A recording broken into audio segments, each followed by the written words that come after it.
Hello. बघा हा जी साप दिसतोय हा बघा, त्या पाठीमागं आम्ही बंगल्या शेजारी भंगार ठेवलं होतं. त्या भंगारमध्ये भंगारवाल्याला बोलवलं तर भंगार काढायला गेला तर एवढा मोठा साप दिसला. तर हा साप आहे की दामिनी हेच आम्हाला कळलं नाही. खूप मोठा होता असा, पत्र्याच्या खाली लपल्याला. मग आम्ही काय केलं, सर्पमित्राला बोलवलं आणि हा आहे तो सर्पमित्र. त्या सर्पमित्राने काय केलं, ह्या पत्र्याखालचा एवढा मोठा साप पकडला.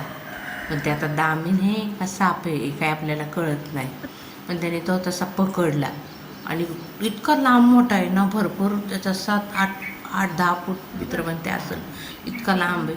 तो कसा पकडून हातात गुंडाळून ठेवला आहे, तो वळवळवळ तोंड बिन जीभ बीप बाहेर काढतो. आणि नंतर त्याने बघा ह्या भरणीत भरला. एवढा मोठा साप बघितलं का, किती टोळ्या झाल्या, किती मोठा साप आहे.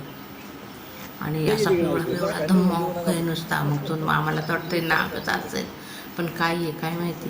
त्याने तो बरणीत भरून सर्पमित्राने चालवला आहे.